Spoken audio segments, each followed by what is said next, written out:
Hello, everyone. My name is Ben. I am from InterNACHI, that's the International Association of Certified Home Inspectors. We're doing a live class. In just a few minutes, it's supposed to start. So we'll give everyone a chance to join in about 8 minutes officially. So thanks for coming.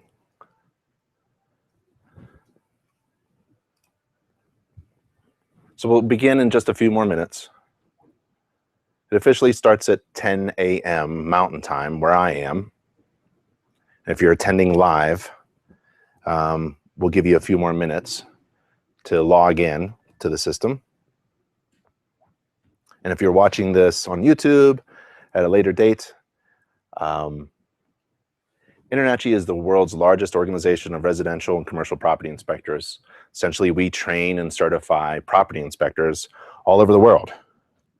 And we do live online video classes, just like this one, regularly, about once a month. And they're online and free. Anyone can attend them. You don't have to be a member of InterNACHI to attend one of the live classes. So I see students are starting to register in. The class officially starts in 7 minutes now. So thanks for your patience. I figured while I have you, I would start the class early and talk a little bit about this one URL. It's nachi.org/everything. If you can see that, nachi.org/everything. And there, that's an interesting page if you are in the business of being an inspector, because we put everything that you need all in one place, and you can access it from this one page. And it's basically a step-by-step checklist for running a successful home inspection business. So if you want to take a look at that, again, the URL is nachi.org/everything. If you go there, there's the step-by-step checklist. And the first step is to join InterNACHI.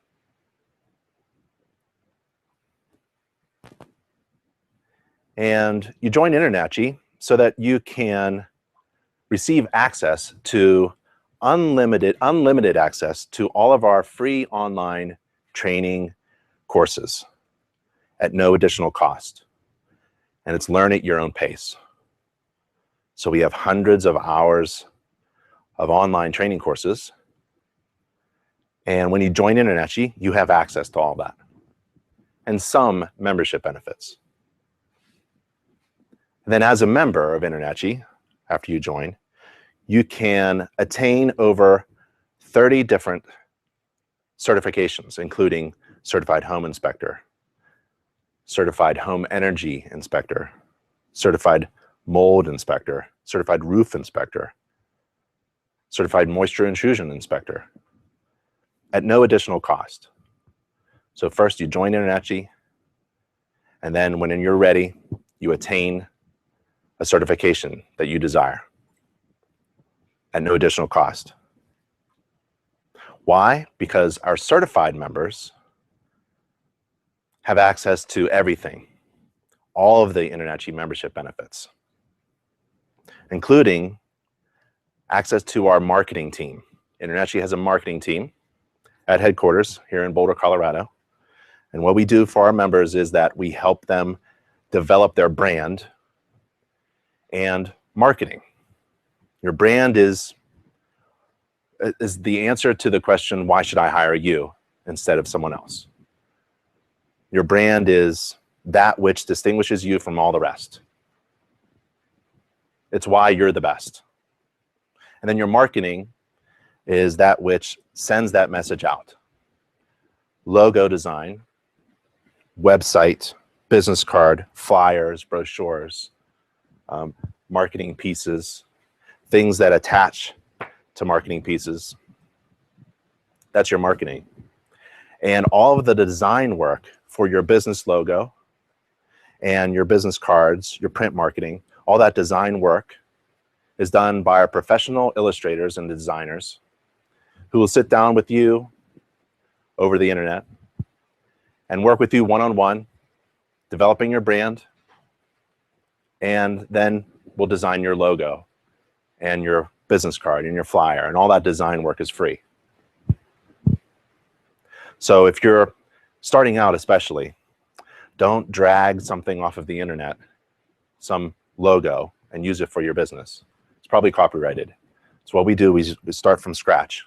We hand sketch a logo that you like and work with you until you like it. And then you can put that logo on all of your marketing pieces and on your website. So that's one of the things that our certified members take advantage of.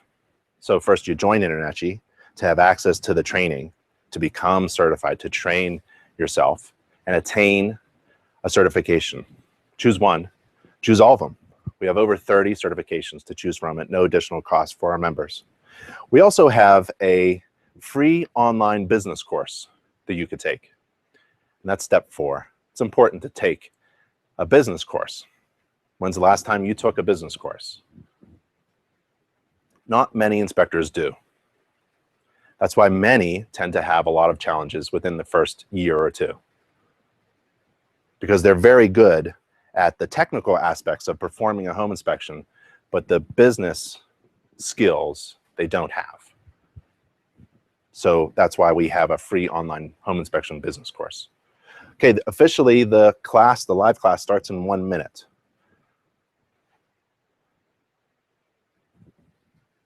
So we'll start in just about 1 minute, allowing more people to show up. We had over 1,000 registered students for this live class. I see many are attending right now, coming into class. And so let's get back to our slide.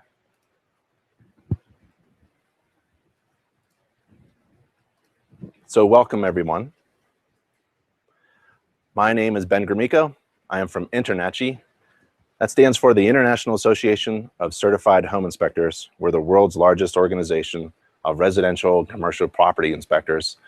Essentially, we train and certify property inspectors all over the world. And today we're doing a live video class on how to inspect for moisture intrusion defects. And some logistics. You should be able to see me. You should be able to hear me. I can't see you. I can't hear you. But we have a chat room within the class. You could chat by typing in your discussion messages, questions with other students, with me. Feel free. It'd be great to see if someone hears me clearly. How's my microphone? Hello, Richard. And Rich. And Gil. All right, so you're all coming to class. Awesome. Well, today's class is a free online class. InterNACHI provides free online training, especially to its members, but these live video classes are open to everyone and they're free and online. And we do them about once a month. This one is about how to inspect for moisture intrusion defects. And we're going to go through a few things. Thanks, Robert. You can hear me? Awesome. Thank you. Thanks, Jeff. All right, so here's what we're going to go over today. And we're going to try to make it in 1 hour. We're going to go over some water intrusion. What is water intrusion? We're going to go over some international building standards. I'm going to show you where to get some free online training courses. Talk about becoming a certified moisture intrusion inspector. And then we're going to perform some inspections. That's what I really want to get to, because that's the fun part. Our marketing team that I just spoke about, designs logos for our members, but we also have certification logos. So we have training courses, you get trained, and then you take a final exam. It could be proctored or online, and you become certified. We also help members, individuals, become licensed in their state if your state regulate or province regulates property inspectors. So there's a logo. I think the best home inspectors are actually trained as moisture intrusion inspectors. And I'll tell you why as we go through the class. Homes have moisture intrusion problems from 4 things, but 2 of them we're all familiar with. Rain from above, the ground, and groundwater, water below the grade. And builders, designers, home inspectors, homeowners have traditionally been preoccupied with these mechanisms for moisture intrusion. The other 2 are air transportation and, to a much lesser extent, vapor diffusion. These also contribute to the wetting of building materials. Each type of moisture entry mechanism here is capable of leading to moisture-related building problems. And all moisture intrusion problems are related to one or a combination of these 4 things: rainwater, rain above grade, water below grade, air transportation. You simply have a hole and a water vapor is carried through the air, through that hole. And vapor diffusion is where water vapor passes through a material, essentially. And in any climate, building assemblies can get wet from rain or groundwater, and techniques to control the rain or groundwater are similar in all climates and are essentially interchangeable. They include drainage planes behind the exterior covering, air barriers, air pressure control, vapor retarders, controlling the moisture levels inside the building with ventilation or dehumidification. Preventing building assemblies from getting wet by air movement and vapor diffusion is very different. And it really depends, it's complex because it depends on climate and temperature in the season. And those 2 things, climate and temperature or season, determine the location of the air barriers and vapor retarders, pressurization or depressurization, ventilation, dehumidification or humidification. So it's a bit more difficult. To control rainwater, water from above grade, you simply want to shed the water by layered materials on the structure and direct it down and out. To control groundwater, you keep that rainwater away from the foundation wall because it's going to go in if you don't. And you drain groundwater with underground drains before it even touches the foundation wall. To control air transportation, well, you do some air leakage sealant, and you use air barriers, which are essentially materials designed to control the airflow between the inside and the outside, the conditioned air and the unconditioned air, like drywall. To control vapor diffusion, a little bit more complicated because we want to keep water vapor out. We don't want that, let's say, hot, humid, wet air to come into the nice, cool, conditioned house in hot, humid climates. We want to keep that water vapor out, but we also want to let water vapor out if it gets in. So it gets complicated in different climates because water vapor tends to move from warm parts of a wall to cold parts of a wall. And that all changes depending on where you are, what climate and what temperature it is. So controlling vapor diffusion has a lot to do with the retarder location and the class or type. And while we're at it, talking about moisture intrusion, when I see moisture problems, I think, well, there's high humidity and also a lot of conditions conducive to mold growth. For mold growth to occur on surfaces, you need these 4 things. Mold spores, well, they're everywhere. So you've got those. You can't control that. A nutrient base must be available. Well, most surfaces contain nutrients, so you really can't control that. Temperature range between 40 degrees Fahrenheit and 100 degrees Fahrenheit. Well, most homes are within that comfortable range. It's hard to drop it, hard to live in a house that's freezing or really hot. And the fourth thing you need is relative humidity adjacent to surfaces that is high, above 70%.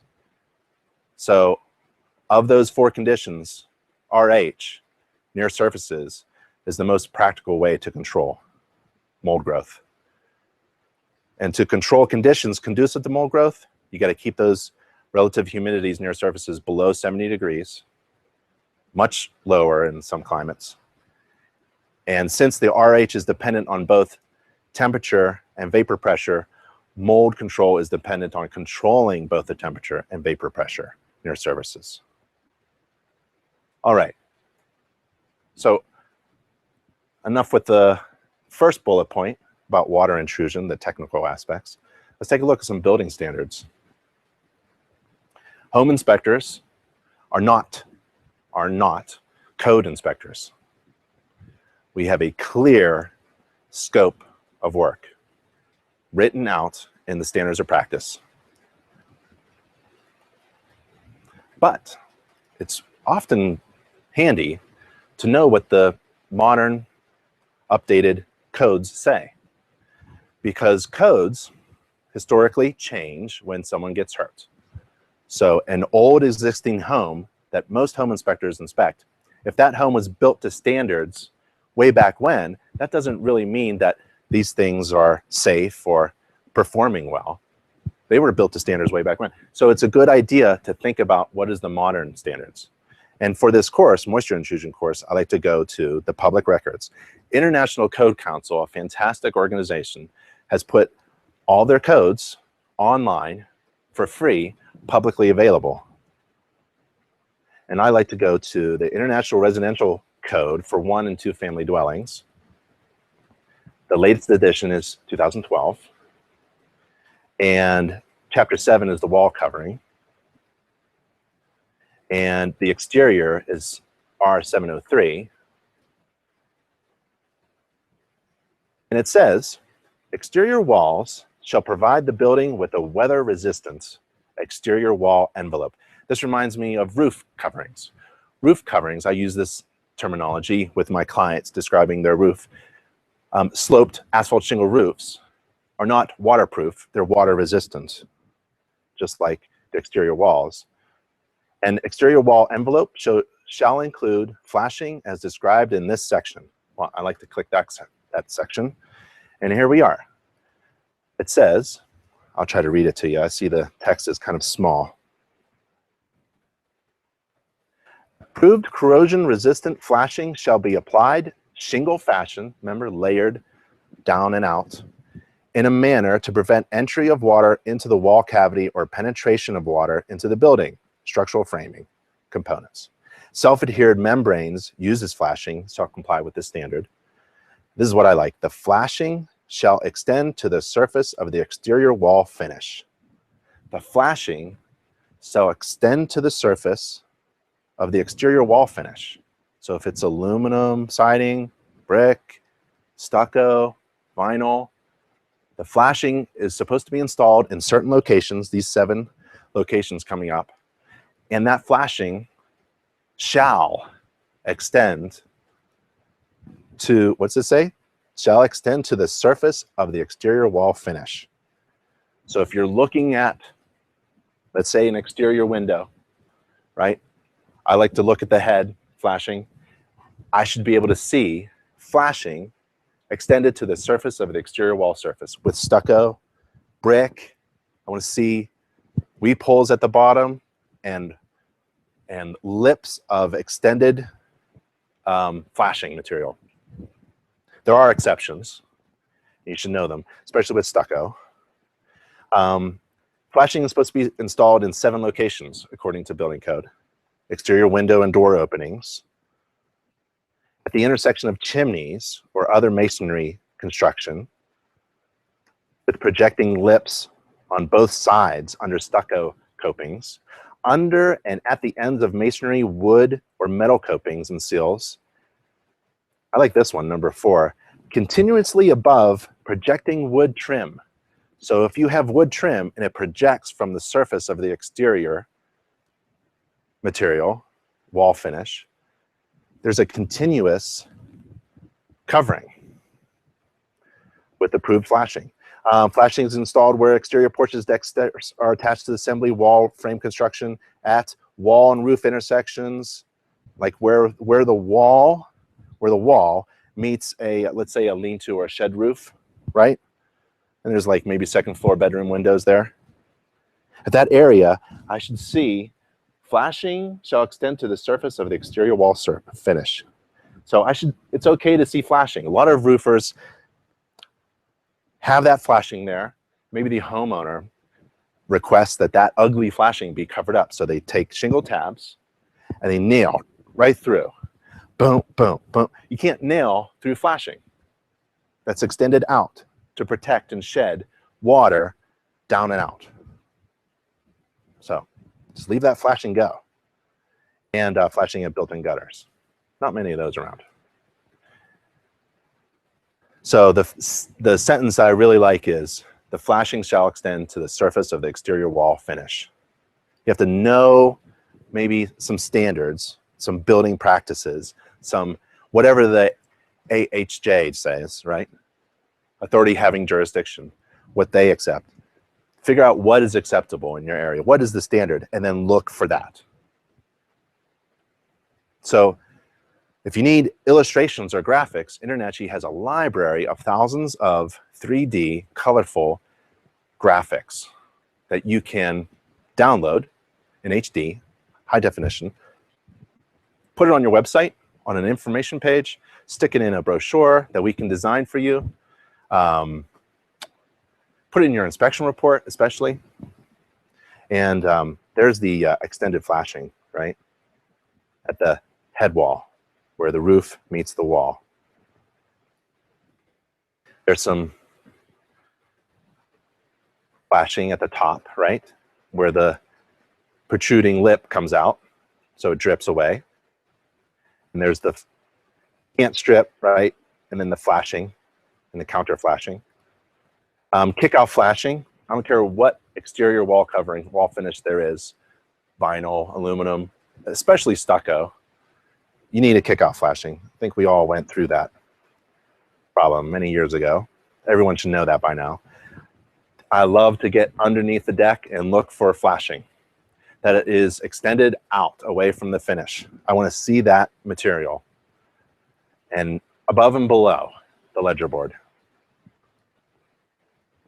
Now, to control rainwater, lots, the ground, the land around the house, should be graded to drain surface water away from the foundation walls with a minimum fall of 6 inches for the first 10 feet. So you measure 10 feet out, right? Should drop 6 inches.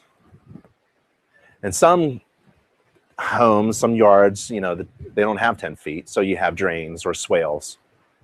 And impervious surfaces, like a sidewalk poured out of concrete, within 10 feet of the foundation shall be sloped as well, away. So we talked about water intrusion, codes. We have some free online training courses, right? Some free online training courses.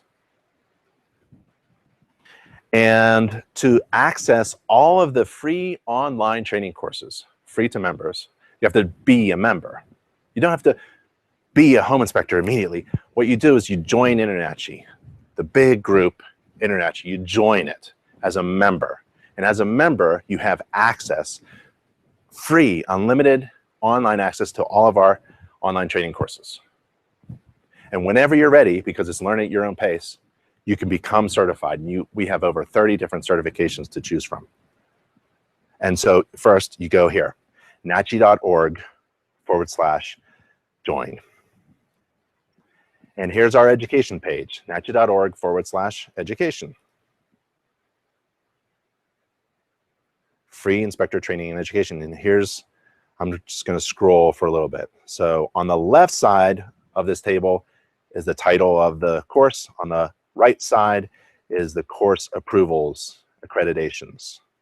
So a lot of our courses are approved in all the states that regulate inspectors. And NACHI.org/certification is where all of our certifications are listed. Step 1, you join InterNACHI to gain access to the training. Step 2, you get certified at no additional cost. You simply choose what you want to be. And I suggest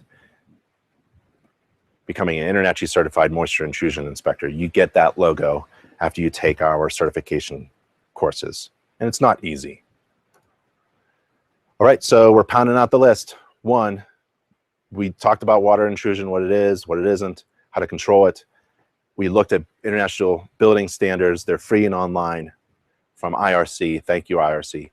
Free online training courses from InterNACHI. Thank you, InterNACHI. Become a certified moisture intrusion inspector. Now let's perform some inspections. The fun stuff, right? Let's look for some moisture intrusion.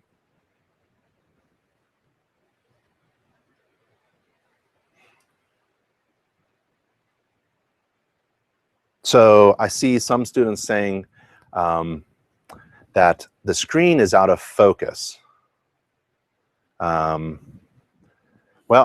Maybe refresh your screen. Just click that refresh button. On my URL, there's a little refresh button, or simply put your mouse in the URL and highlight it and click it again. See if it loads up again for you.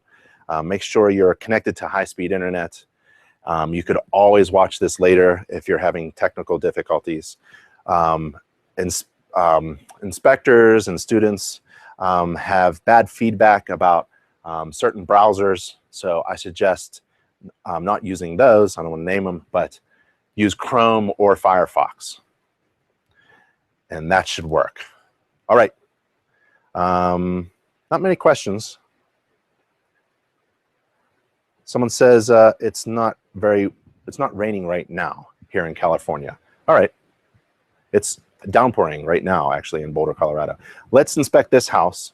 This was a full home inspection that I did, certified home inspection, but I'm pulling out the systems and components that I inspect that are related to moisture intrusion.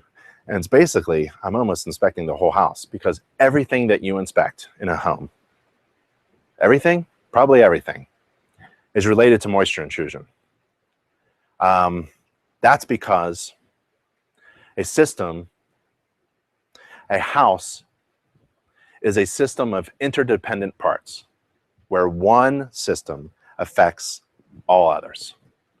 You mess up the roof, you're going to have other systems in the house that are messed up, affected, right?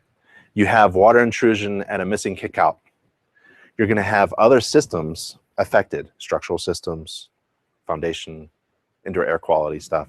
So a house is a system of interdependent parts.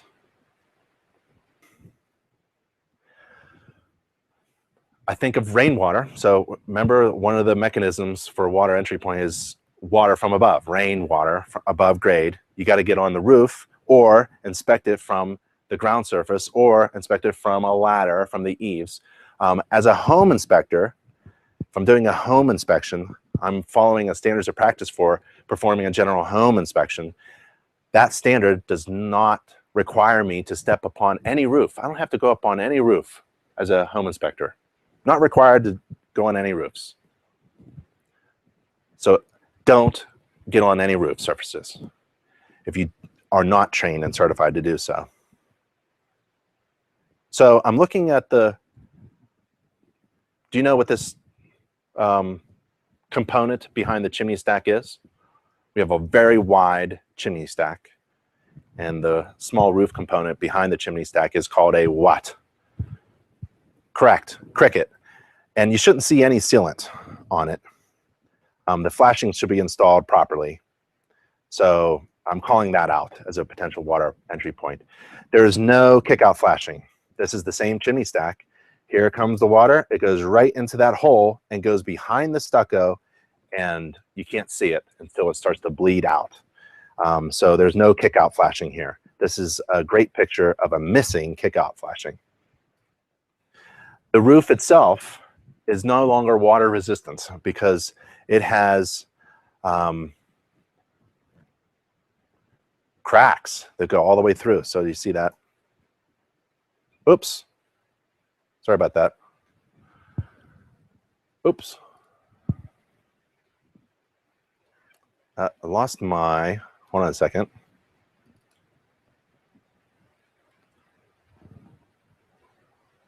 I lost my slides here for a second. Hold on, folks. I'll find them.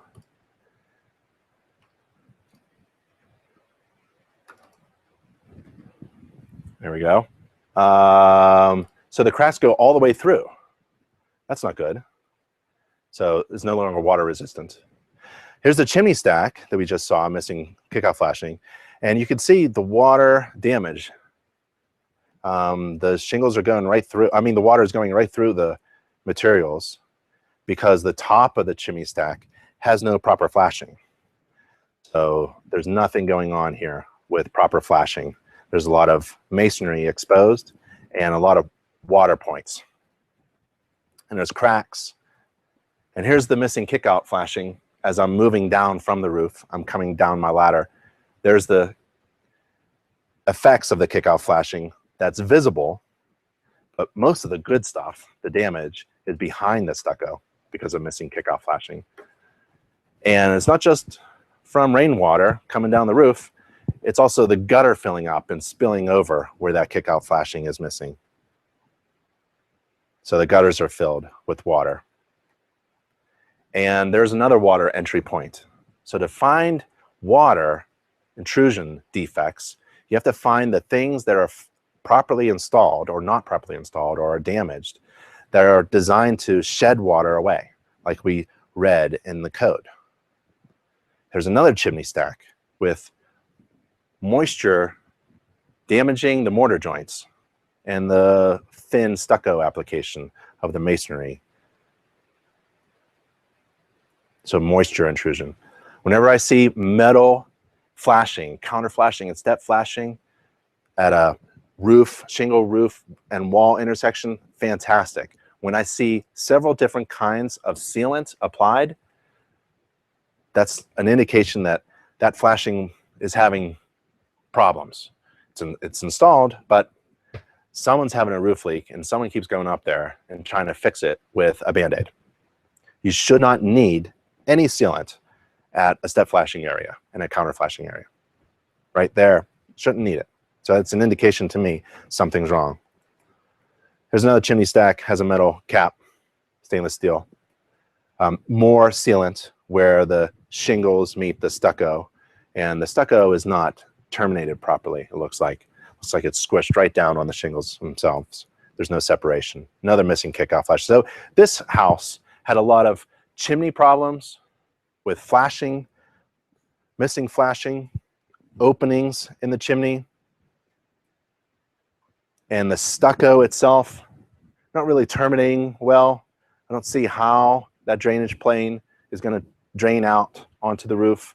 I do see some nice metal above the window, but that stucco looks like it's just squished in there. I'm not sure what's going on.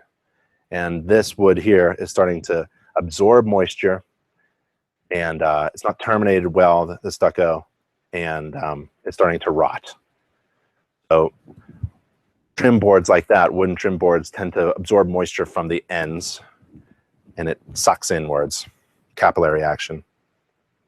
But as I'm going around, especially on the stucco house, I want to see nice metal flashing on top of the windows, unless there's an exception to the rule of how that stucco or window was applied together. Missing kick out at this masonry chimney, missing shingles, potential water entry points. Again, this flashing was installed great, but they put several hundred nail holes through the flashing.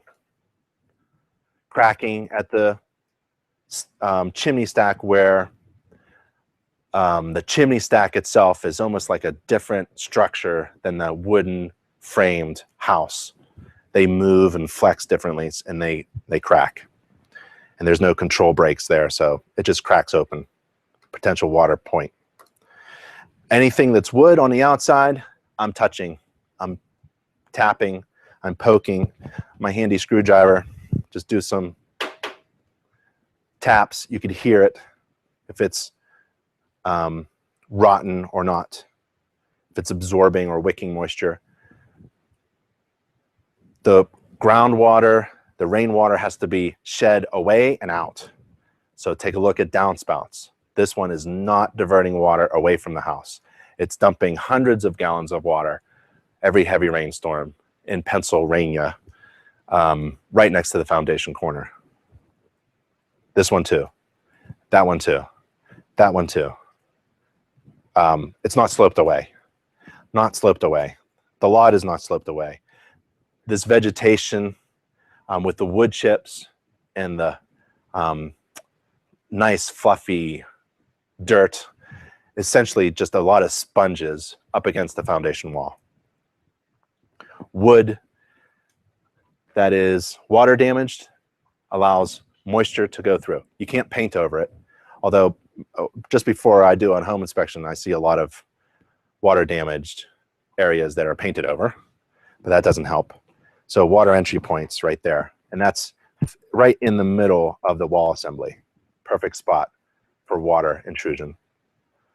So I like to look at a window or a door. It's really left corner, left top, bottom left, bottom right, looking for water entry points. There's the deck and the ledger board. I want to see flashing at the top and the bottom. Nope, don't see it.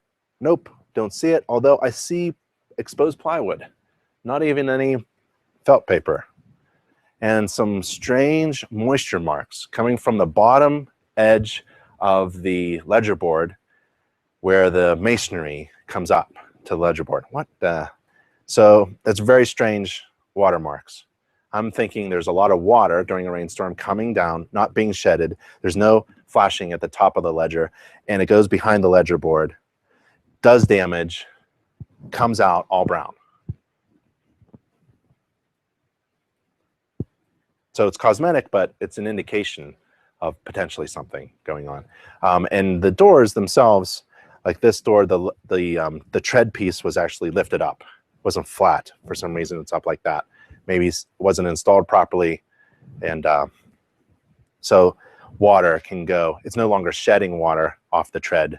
It's allowing water to go underneath the tread, like that, right through there.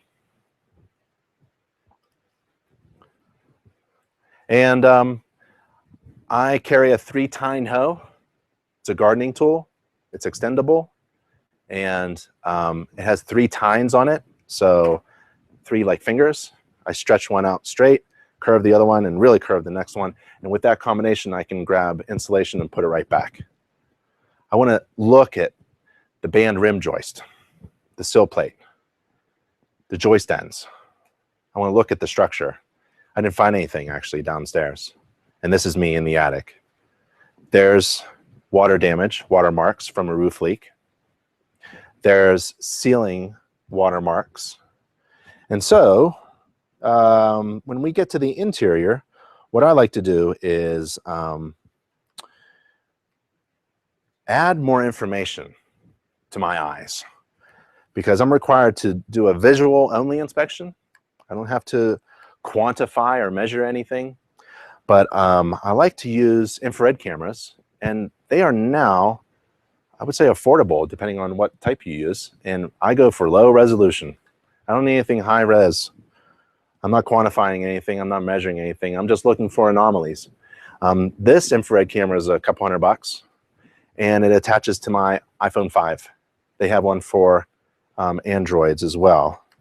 And then there's another one that doesn't have to attach to a camera. It's, I believe it's called a C2 or something, and it's about this size, and it fits in your pocket. And it's a low-res infrared camera that you can use to look for anomalies, to qualify, not quantify, to qualify, give qualifications, anomalies, opinions. Oh, something looks different. That may be an indication, that cold spot on the ceiling may be an indication of moisture intrusion. I don't make any deductions or conclusions just based upon my infrared, you follow up with a moisture meter and confirm. And the moisture meter, I'm just looking for something audible or a little beep, a red light. I'm not looking for a measurement. And you can either do non-invasive or invasive with a probe. Or you could extend it if you wanted to. So you can really reach up and get a probe. So you follow up your infrared scan, low-res infrared scan, with a moisture meter, non-invasive detector to see if it's wet. And then the best tool you could have to look for moisture intrusion, everyone has them. Hopefully you have too. It's your hand. So you can just touch your hand on the area to see if it's wet. And that's a really good tool as well, using your fingers and your hands. I look for air leakage as well for that. So some tips on how to use some tools during your moisture inspections. You want to do another inspection? It's we've done about 37 minutes so far. Hope you're all asking each other questions. We had over 1,000 people register for this live class. And let's see.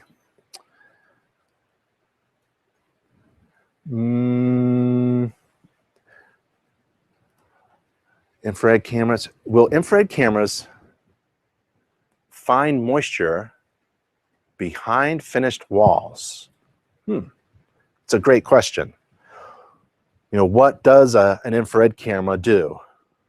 What does this tool do for you? What does it see? It really sees, in general basic terms, temperature differences. It's really it doesn't know if it's wet, doesn't know if it's moisture. There's really nothing behind the surface that this thing can see. All this does is look for temperature differences on the surface. And you take our training courses to become infrared certified, and all the training and certification is free and online through InterNACHI. We also have a live training class with John McKenna during a class similar to this format. But it just sees temperature on the surface. But you have to be trained, because you can be fooled if you're looking at something shiny. It may look hot. So things like that. But basically it's just, if this is cool, and it's in an area where I inspected that I think, oh, missing kickoff flashing, if I see a streak of cool going all the way down right below a kickoff flashing, well, that adds more information to my eyes. Doesn't tell me what's going on behind the walls. Doesn't mean that there's moisture. I have no idea, really. Still have no idea what's going on. I'm just able to add more information. Now, with this infrared, I can distinguish between this part of the wall and this part of the wall that is cooler. I know something is going on. I know something is different. There's an anomaly right here. Now, I follow up. Don't make any deduction. I follow up with a moisture meter, and yep, for sure. Yep. This indicates that there's a higher level of moisture right here compared to somewhere else. It's like my control, and this is my test. Yeah. Then maybe I can deduct something, deduce something. I physically maybe touch it or prick it, do a prick test on the wood, or touch it with my hand and actually find things. Maybe conditions conducive to mold growth or mold growth indications. So let's just keep going. That was a great question. Do another inspection, okay? Get up on the roof again.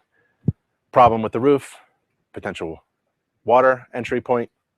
I'm also looking at the flashing, anything that penetrates the roof covering surface.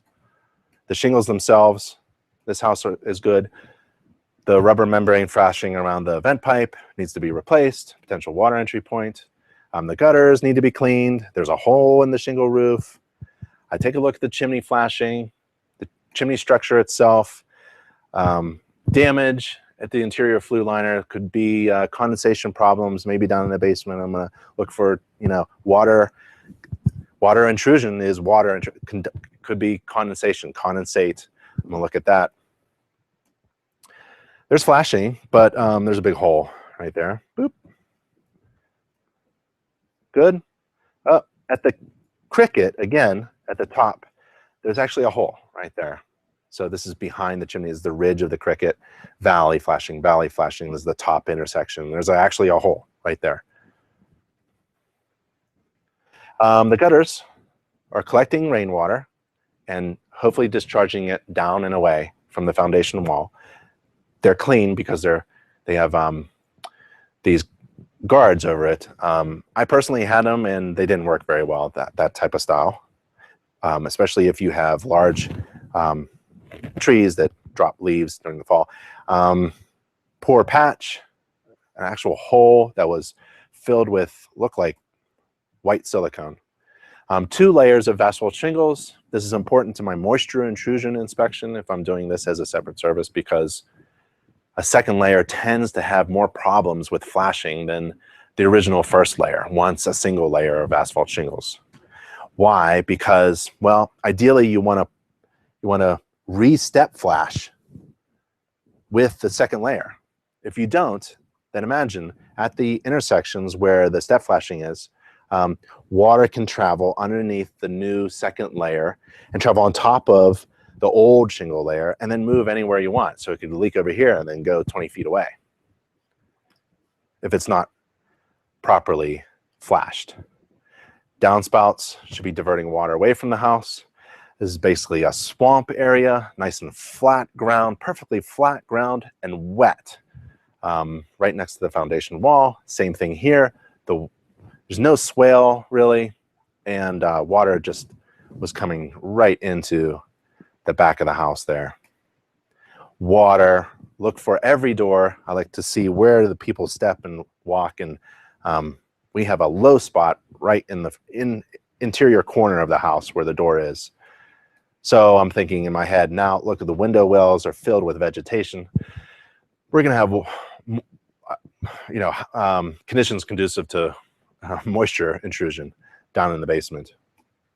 A lot of vegetation up against the foundation wall.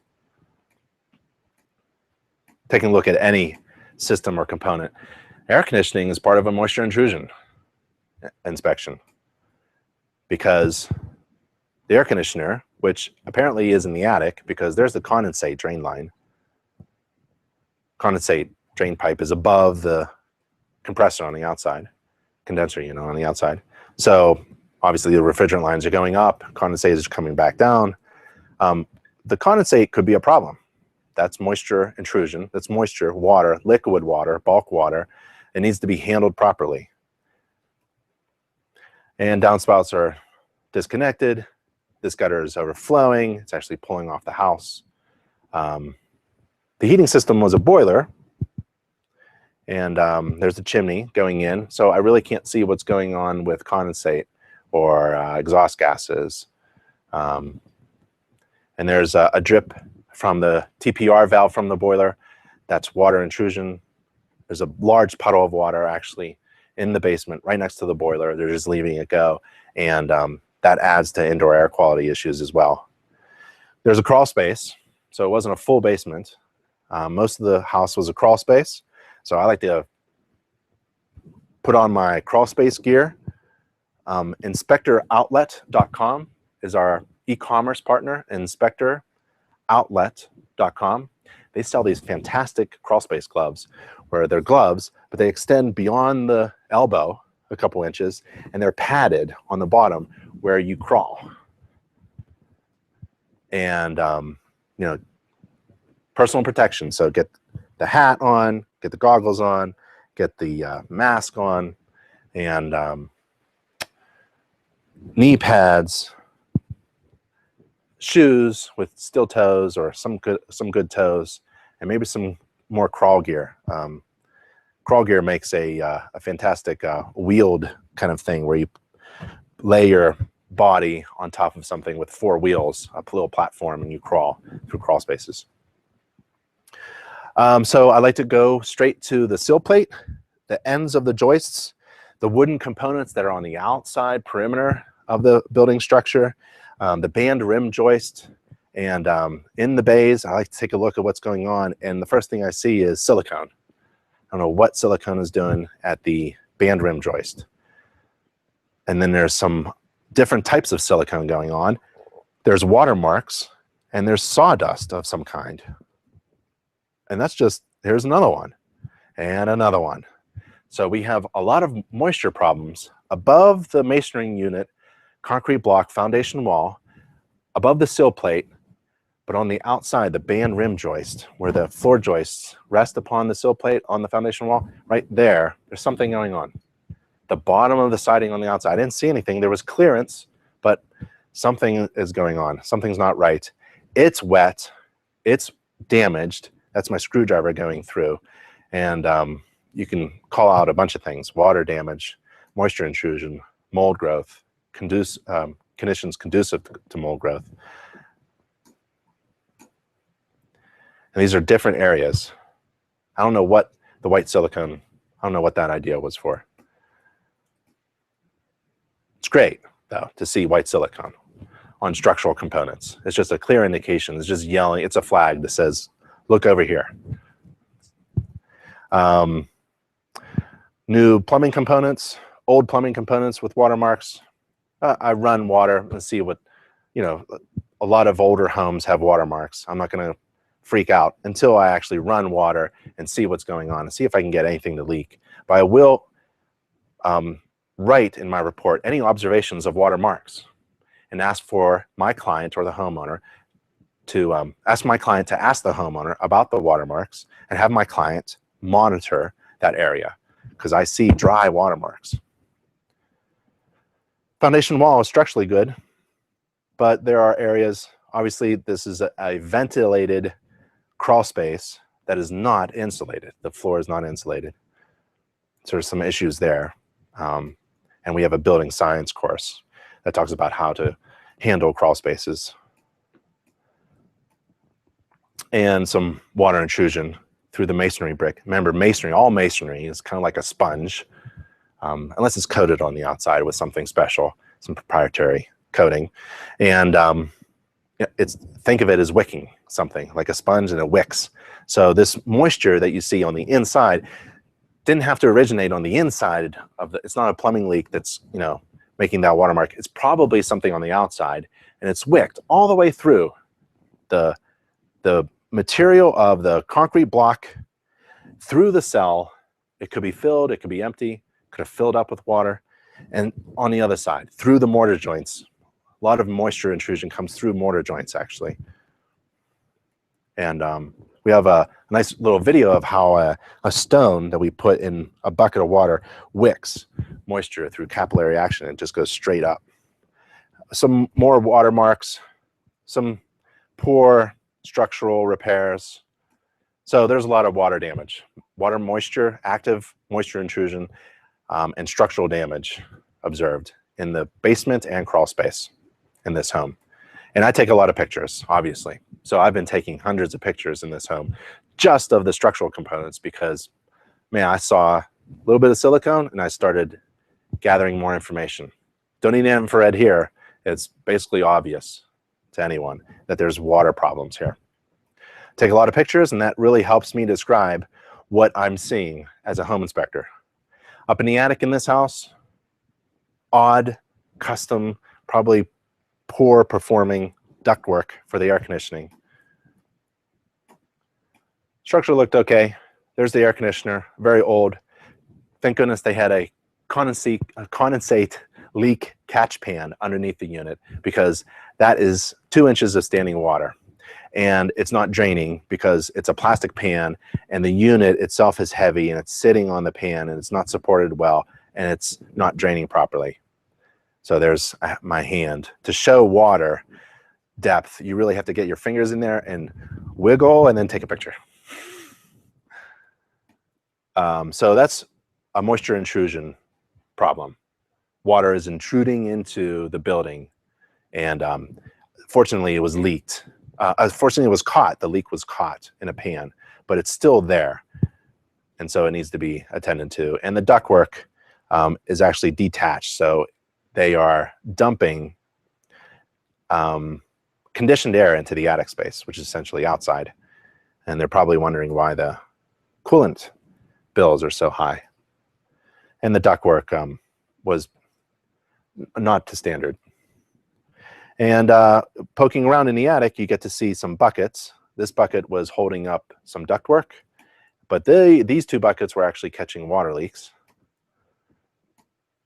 And you do run water at all the fixtures, and I like to pound on the tiles to make sure that they're secure and not allowing water to pass through that surface. And I like to pull the plumbing access panels off, especially on the second floor bathrooms. And flush toilets, run sinks, pound tiles, direct water into corners with the shower heads, see what happens. Because when I get down to the first floor ceiling, I look up above the bathrooms and I look for water marks, water stains, and I do a little follow-up with the infrared scan. If I don't see the infrared scan, I'm not pulling this out. But I will follow up the moisture meter with the infrared first. Steven says, I call dry moisture stains. Yep, technical communicating with your client about your observations is one of the most difficult things to do. That's why every day, at the end of the day, I go over my report narratives. How did I say what I observed to my client? And I'm always improving the way I write my inspection reports. Because at the end of the day, if you happen to be standing in front of a judge, that's really what they're going to look at. What did the inspector write in the report? Because no one remembers what you say. So you have to always work on your inspection report. That's why you should go to Inspector Outlet, InterNACHI's e-commerce partner, inspectoroutlet.com, and buy really good software. And there are discounts for InterNACHI members through Inspector Outlet. You need software because that's the most modern thing that can help you with your business in writing reports. Don't do paper pencil checklists. Don't do NCR forms. I've done all those. You need software, ideally a mobile device, so you can write as you inspect. So you don't have to remember everything at the end of the day. You're actually writing your inspection report as you inspect, and at the end of the day, you're done. And while you're inspecting, if you see something different that you haven't seen before, you need to customize a narrative, well, just edit as you go on the fly. And then tomorrow, your report is better because you've taken the time and invested in developing a better way of communicating to your client. So these terminologies, like Steven said, dry moisture stains, or quoted Rhea, dry moisture stains. You may want to say that, or you may want to say it some other. Jeff says historical water staining. If that's what your clients in your area understand, I actually would have to, if I was your client, I would have to ask you, what does that actually mean? Maybe define commonly used terms in the beginning of your inspection report. Okay. And inspection report narratives, you can get the world's largest library of inspection report narratives from our e-commerce partner, inspectoroutlet.com as well. And why don't I just take you there? You know what it looks like. So inspectoroutlet.com, it's inspector, hope you can see that, inspectoroutlet, one word, .com, and it looks like that. You come down here, you click software, and you have a bunch of software to choose from, and also the report narratives. I take pictures also to show my client inspection restrictions. Like this is a garage. To do a moisture intrusion inspection in this garage is going to be almost impossible.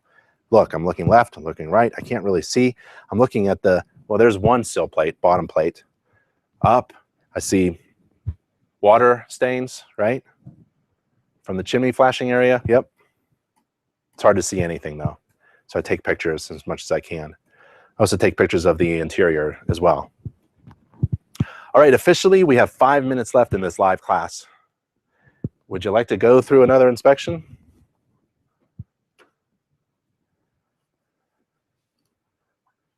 Richard says, carefully pound those tiles.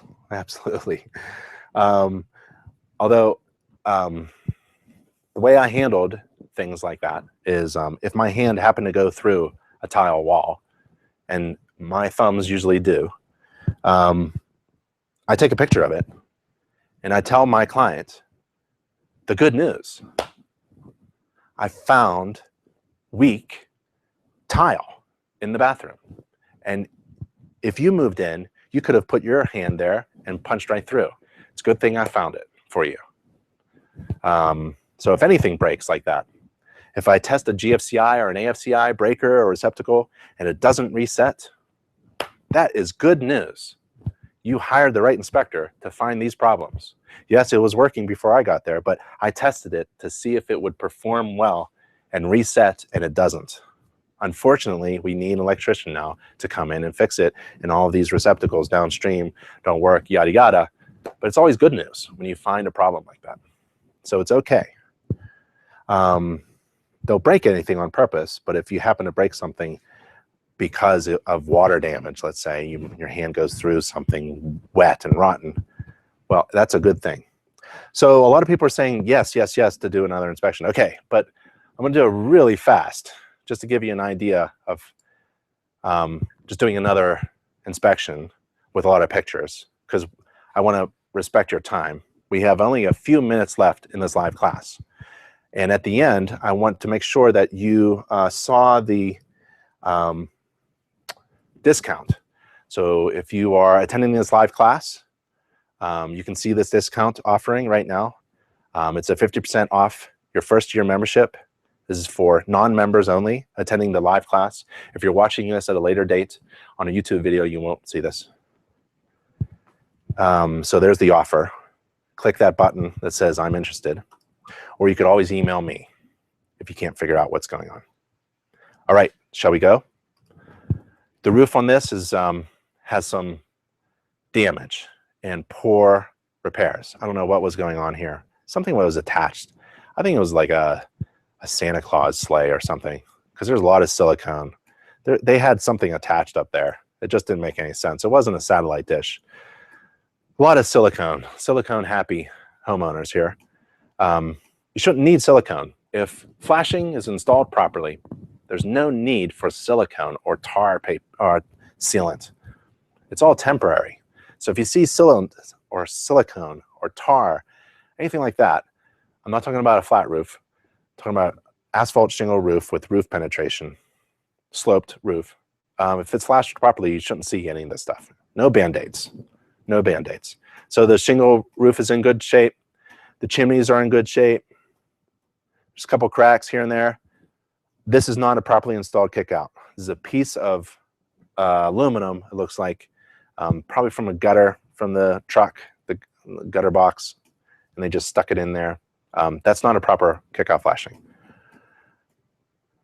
That's nice termination of the stucco on top of the, at the joint where the sloped shingle roof meets the wall. Flashing around the skylights is great. Again, I think they're happy with silicone. They're just slopping it all over the place. It's really unnecessary. And there's the missing kickout flashing. And then you can see the stain below the gutter end. Classic. If this is what's happening on the outside, guess what's happening behind the stucco? Not good. Silicone around the windows. There's no metal flashing at the head, sides. There's no terminations, no good protruding lip from the stucco. So I called this out, and it's really awful. Somebody picked black silicone or silicone that just was for interior and absorbed dirt immediately after applying it, because it's just black silicone around the windows. And then the wood siding looked in great shape. Remember, to control rain, water from above grade, shed down and out and away. So it's lapped well. Downspouts are diverting water away from the house. Although I take a look at all this vegetation, it's essentially a moisture sponge, holds moisture in there. Some bulges in the stucco, some cracks in the stucco. I'm going to try to go fast. Classic missing flashing, kick out flashing at a gutter end, another missing kickout flashing way above at the gutter end. Where two pieces of different materials meet, even though this is essentially masonry, brick, and stucco, they move a little bit different, and where they intersect, there's cracking, potential water entry point. Really should be cut out, grooved, and sealed well. Stucco looks great. Impermeable surfaces sloped away from the house, looks great. Missing, I see a lot of black silicone. I just want to bring that out. It could be a potential problem. Want somebody to take a look at it. I'm not sure how this, it's not my job to figure out the manufacturer's installation instructions with this stucco and the window. Could be great, could be perfect. The manufacturing instructions should say, you know, put black silicone all around the windows. If that's what it says, great, it was properly done. Otherwise, I'm calling it out because, I don't know, something in the back of my head says, not right. And as a home inspector with my scope, I'm allowed to express my opinion. That's really great. Keep this in mind when you're inspecting a home. This is a 2-story home. This is a little graphic that we have. This is how rainwater should be controlled, down and away. Another garage, can't really see too much what's going on. Some garages are really problematic, especially the bottom plate at the walls. I'd like to take a look at that. And the flooring. The floor should be sloped out to the garage opening. The truss roof structure is in great shape. The heating and cooling system is part of a moisture intrusion inspection because there's condensate, there's temperature issues, there's relative humidity, there's pressurization, there's depressurization, there's humidification, there's dehumidification. Air conditioners dehumidify, humidifiers humidify, just like that. And it's all, a house is a system of interdependent parts. You inspect one thing, like the air filter, that's going to affect all other things in the home. Sump pump, I always love to pull up, open the cover. Sometimes it's sealed, so if it's sealed or secured, I don't touch it. I try to open up a fitting, stick my camera in there, take a flash shot, try to reach in there. Be careful, protect yourself. Water and electricity are not partners, dance partners. Protect yourself. This basement looked good, dry. Couldn't find anything visually. Nothing. It looked really good. But I just want to give you an idea of the amount of pictures that I take. And that's an old moisture meter. Unfortunately, hydrometer doesn't make these anymore, I don't think. So they're hard to find. Extendable moisture meter with a probe at the very end, 2 probes at the very end. And it just gave me an audible signal and a light. That's all it told me. That's all I want. Don't want to know numbers. I'm not measuring anything. Just want to see anomalies. Give me more information for my eyes, for my senses, really. So just a real quick thing. I took a sheet that looked like a picnic blanket, and I used it when I crawled up. So I protected people's closets because the access to the attic is often in the ceiling of a 2nd floor bedroom closet.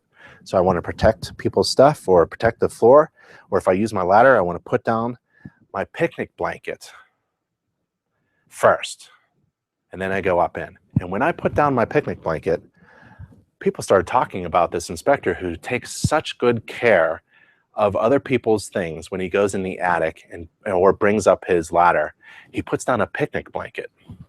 You could eat off of it, essentially, right? When I'm here, you could eat off of the surfaces that I walk on because I'm so clean and protective of other people's things. So that's a bit of a marketing branding kind of thing that I do that had an effect on my business. Probably I couldn't measure it. Just a little tip there. And take pictures of the interior, right? Run all the water, take a look at the ceilings, and make sure you get your 50% discount off your first year of InterNACHI membership for free. There's a box on the right side column if you're attending this live class and you're our non-member. We have that available for you. Just click that yellow button, I'm interested. Become an InterNACHI certified moisture intrusion inspector. And my name is Ben Gromicko. I'm from InterNACHI. Thank you all for attending the class. This was a lot of fun. preparing for it and teaching it. And if you need anything, contact me. I'm on the contact page. Goodbye, everybody. Bye.